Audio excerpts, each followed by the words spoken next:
Well, a new strain of COVID is called the FLiRT variant. It's FLiRT, all capitals, except the I is lowercase. Okay. That's what we're doing now. It sounds like a cool band. It is not. It's not an app, and it's not a band. The FLiRT variant, it feels like they're messing with us with this nomenclature, but that's what we're calling it. Here's the news in Australia. Now, remember that as the northern hemisphere goes into summer, Australia is going into winter. Watch. A health warning tonight as a new mutation of COVID sweeps the country just in time for winter. The strain is highly contagious, prompting new advice on boosters and antivirals. It takes a lot to floor 9 News Seniors reporter Bruce Page, but the past few days have been miserable. This is a man who's had 6 shots. I thought, bulletproof? No, got me. It's not the 75-year-old's first brush with COVID, but this round is much worse. Knocked me over. First time was a breeze compared to this. Aches, coughing, ribs are sore from the coughing. I don't like it. Okay, I wonder how that worked on you. Was that scary? He had a bad cold and he really didn't like it. 6 shots. Yes. Well, I mean, if he'd spent more time reading the data and less time going to get COVID boosters, he would know that every booster he gets increases his risk of contracting COVID. We've had real world data to show that since at least 2022, and the CDC last year admitted that with the BA.2.86 variant, that it is more capable of causing infection to people who have previously had COVID or received COVID vaccines. So vaccination is a risk factor for getting COVID. We've seen that playing out. Why did that guy not know this when he was going to get 6 shots? Now, given the fact that we are told that the vaccine does about the same thing for every strain, which it just makes your COVID easier. That's what they're saying the vaccine does, which has never been proven. There is no reason to believe that the current vaccine will not also be a risk factor for the FLiRT variant. But the news tells us, get the vaccine anyway. Listen. Driving the fresh threat, a family of highly contagious new subvariants called FLiRT, with seniors and at-risk people who haven't had a recent booster vaccination being urged to get one. Those people are still very susceptible, particularly with these new variants, and with case numbers rising, that will result in hospitalisations and people not surviving.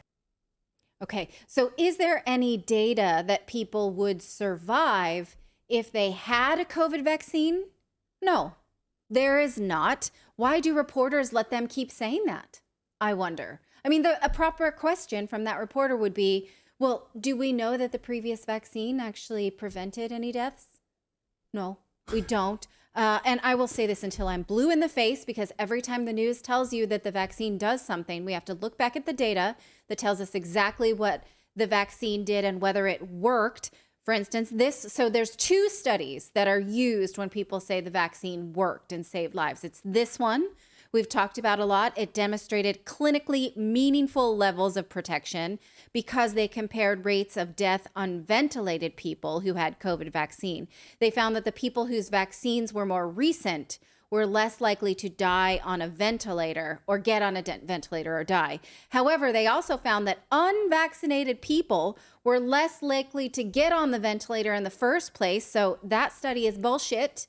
Once you actually look at that, this is the other one that people cite when they say that the COVID vaccine worked. This one estimates the number of lives saved by the COVID vaccine. It proves nothing. What they did was took an expected math model of deaths and concluded because the world never reached that level of deaths, it must have been the vaccine. That also it's full of holes, that study. So when people say, oh yes, the COVID vaccine worked, these are the only 2 studies that they use to cite this. So we don't actually have anything reliable when people say this about the vaccine. So if you do your homework as a journalist, would you go to press saying that this COVID vaccine will help the new strain when you have no data at all to support this? Of course, though, the current vaccine on the market was not clinically trialed like the first rounds of COVID, and it was certainly not designed for this variant. So how do we know that the current vaccine will help against FLiRT? We don't at all. Here's what Johns Hopkins said about it, that, the vaccine against JN1, which is the previous variant, was designed around XBB.1.5, but it does generate some cross-reactive bodies, but studies have not yet been done. So that's the kicker right there. We know they have not studied it against this variant. Novavax said that its vaccine was actually tested against this variant in macaques and showed some protection, but this one is not currently on the market. So what we're looking at here, this variant is KP. You're talking about macaws? KP2. No, these not macaw? macaques. Macaques are the monkey. Macaques. Macaques. Sorry, I Macaques. always say that wrong. No, we're looking at KP.2 is the one, you see it in the middle. These are just variants that you see here that they're testing their vaccine against. And so they're only testing for contraction, I believe. So this variant, though, will spread in the United States, and it is currently spreading in the United States. Here are the numbers. You look here, the KP.2, KP.2. No, not that one, the next one. I get confused about where they're putting one more. Yes, this chart. So what we're looking at is in gray, is how much KP.2 is spreading throughout the United States. And we see that it's increasing week by week. But hospitalization rates, even though you see that this new strain is spreading, hospitalization rates and death rates look like this.